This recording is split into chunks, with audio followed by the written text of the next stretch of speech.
All right, I'm coming at you with another rod review. Today I'm going to talk to you about the Orvis Recon 9-foot 7 weight. And I did make a little mistake. I actually just got rid of mine and I forgot to record this video before I got rid of it. So I don't have the rod to hold in my hands and show it to you. I'll put a picture up of the rod for the thumbnail, but I'm just going to be talking about the rod today, not showing you anything. But this rod is actually, this isn't saying much because I'm typically not a big fan of Orvis rods. This rod's one of my favorite rods in the Orvis lineup. I actually like this one pretty well. And something that I really like about the rod is that they didn't go too fast with it like they do with, I think, a lot of their rods. And Orvis, I don't think is, I say that, I like some pretty fast rods. I don't think Orvis is good at really fast rods because their really fast rods just feel terrible to me. There's no feel in the rod. I just don't like them. I don't like the way, I mean, I can cast them, but I don't like the way they feel in my hand at all. So this rod, I don't think fell into that trap. And I'm actually a pretty big fan of the newer Recon series in general.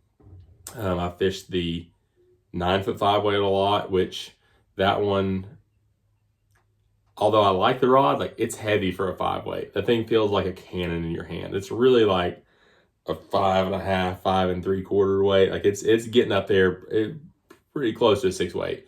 But if you make me pick a 5 weight to go streamer fish with, probably gonna pick a 9-foot 5 weight Recon. I also love the 8.5 foot 5 weight Recon, which is a completely different rod. It's very light for a 5 weight. It has a different grip where that 9-foot 5 weight has like the modified full wells, whatever they call it. That 8.5 foot has that that half wells. It's a nice light rod. It's pretty. Neither one of them's terribly fast, but that 8.6 just feels, probably because the swing weight's so much lighter, feels a little crisper to me. I think it's a fantastic dry fly rod, but this 7 weight is probably my favorite of all three of them. Those are the three Recons that I like quite a bit. Actually, I say that 10-foot 3 weight Recon's pretty good too, but those are my three favorites: the 8-foot, 8.5 foot, 9-foot 5 weight, and the 9-foot 7 weight.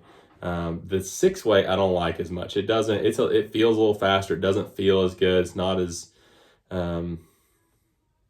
intuitive of an action, I guess. It just feels a little faster, a little clunkier. Not a huge fan of that 6 weight Recon, but the 7 weight I like a lot. It's a good blend of fast enough, but not too fast like a lot of Orvis rods, I think, turn out being. So it's great for like a light saltwater rod. If you're fishing for carp, something like that, it's a good smallmouth rod. Just because it does really well with like true to line weight lines, throwing really tight loops, long casts. It also does well with slightly overweighted lines, like half size heavy, a whole size heavy, something like a Scientific Anglers, what's that line? The Infinity Plus taper. It's the Infinity taper, one full line size heavy. Be a great pairing for this rod for smallmouth. The one downside of this rod, the one thing I don't love about it, as far as the actual performance of the rod, is how it does with very heavy lines. So one thing that I like to do in my personal fishing with my 7 weights, I don't do this a ton with clients, but I like my rods to be able to do it in case we need to. I throw pretty heavy lines for the line weight. So for instance, I like a Scientific Anglers Titan, which is 2 line sizes heavy. If you like throwing a bank shot feels terrible on these rods. It's almost 3 line sizes heavy. Especially when I go sinking lines, I like pretty heavy lines. So I'm fishing on 7 weights. I'm fishing usually either a SA Sink 25 250 grain or a SA Titan sonar, which comes out to be, it's about 240 grains at the 30-foot mark, but the head's longer than 30 foot. So the entire head is 280 grains. So it's a pretty heavy line for a 7-weight. And both of those, particularly the Titan sonar that's pushing 280 grains, it's a pretty poor performing line on this rod. I love those lines, but this rod just doesn't handle them well, because when you get all with it not being any stiffer than it is, and that being said, like, there's rods that are not stiff that handle those lines well. Maybe a better way to say that, the tip being as soft as it is, when you get a full 280 grain head out behind you and you go to double haul coming forward and give it a lot of power in the cast, that tip just can't handle it, can't hold up to it, and it just kind of collapses. So once you start getting heavy lines out like that, casting hard, it just feels mushy, and you lose a lot of energy out of your cast. That being said, if you don't plan to throw really heavy lines like that, it's great. If you plan to do more carp fishing with something like a saltwater lines are great for that, like a Grand Slam or something, or if you're going to use it in the salt for smaller saltwater species, bonefish, redfish, with something like a Grand Slam or an SA redfish line, they do great with those. And even if you're gonna fish freshwater with a heavy line, maybe just cut it off at something like a Scientific Angler's MPX or Infinity Plus, something that's one line size heavy. 2 line sizes heavy is really getting into, at least for me and my casting style, it's too much for this rod.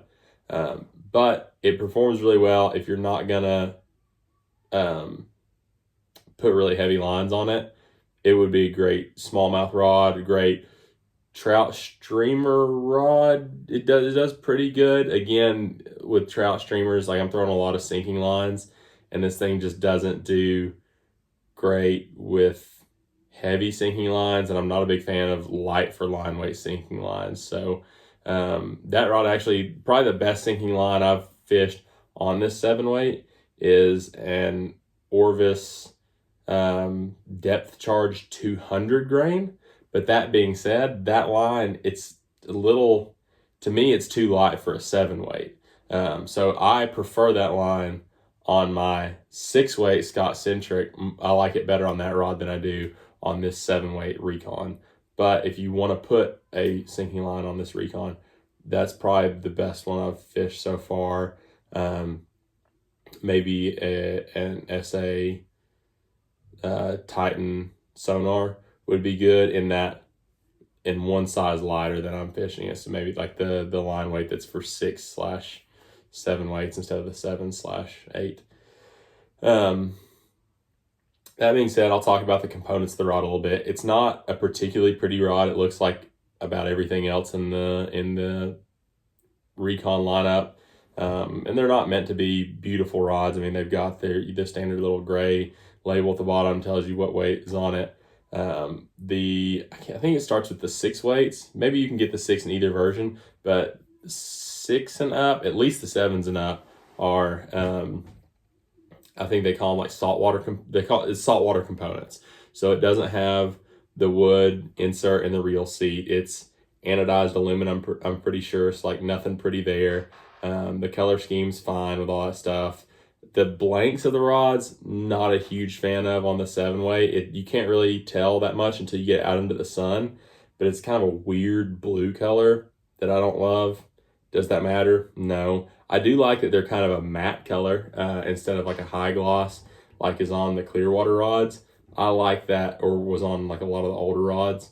I like that matte finish that's on, or satin, whatever you want to call it, that's on these Recons, the new Recon series. But I don't like that blue blank color that's on the 6s and 7s. It might even be on the 8s too.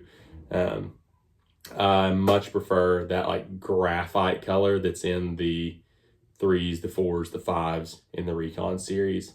But again, you can't really notice it hardly inside. You have to get it out in that bright sunlight, which is probably where you're going to be looking at the most. So if aesthetics of a rod matter to you a lot, you might want to go to a local shop, pull one out in the bright sun and see how you like that color. But if that doesn't matter, then I wouldn't worry too much about it. Again, like all Orvis rods nowadays, there's no hook keeper. I'm a big fan of that. I do like the grip that's on these 7 weights. It's a pretty meaty grip. I've got big hands. It's not like absurdly large. If you've got normal size hands, it's gonna fit you fine. But I don't like undersized full weld grips.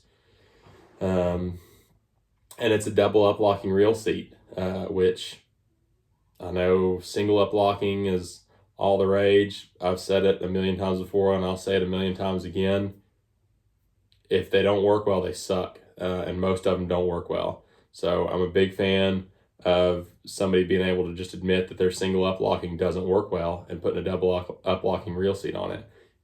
In my experience, most of Orvis's single up locking reel seats suck. So I'm glad they put a double on this because it needs it, and that double works well. I've never had a problem with the reel seat on that rod. So I'm glad they went ahead and just put a second nut on there. So overall, I like the rod pretty well. It's not the prettiest rod. It's not the best feeling rod I've ever cast, but it does feel pretty good. It's pretty smooth as long as you have the right line on it. It gets pretty clunky if you don't, or mushy if you overline it. But it's accurate. It's fast enough to do anything anybody really needs it to do. If you think you need a faster rod than that, and let me put this disclaimer out, I have faster rods than that. If you think you need a faster rod than this Recon to get the job done, what you need is some casting lessons or some casting practice. You never need a rod faster than this to get the job done. Sometimes it's nice, but this rod will do it. So you might be asking, if I like this rod that much, why did I get rid of it? Well, I got rid of it because I don't like it as much as a 7-weight Scott Centric, which is what that's what my 7-weight lineup is mostly made up of now. So that it's simple as that. It's not a bad rod. I just don't like it as well as the Centric. And to be fair, the Centric is a significantly more expensive rod, but it's worth it to me, mostly because the Centric's a little bit smoother and it doesn't have as much of a problem with heavy, overweighted lines. And I think the Centric's a little bit more accurate. It still doesn't love super heavy lines. If I throw a 280 grain sinking line on a Centric, it'll do it. It'll do it better than the Recon will, but it does not do it as well as my Streamer X. So if I am dedicated fishing sinking lines, I'm going to fish my 7-weight Streamer X. With that being said, for that increase in price, I just get a better rod, a more well-rounded rod, I think, and frankly, a much prettier rod. And I'm quite partial to Scott's. So that is why I got rid of it, but it is a fantastic rod. If you're looking for a do-everything smallmouth rod in that price range, I think the 7-weight Recon's a pretty good one. Thanks for watching. Hope it was helpful. Don't forget to like, comment, and subscribe.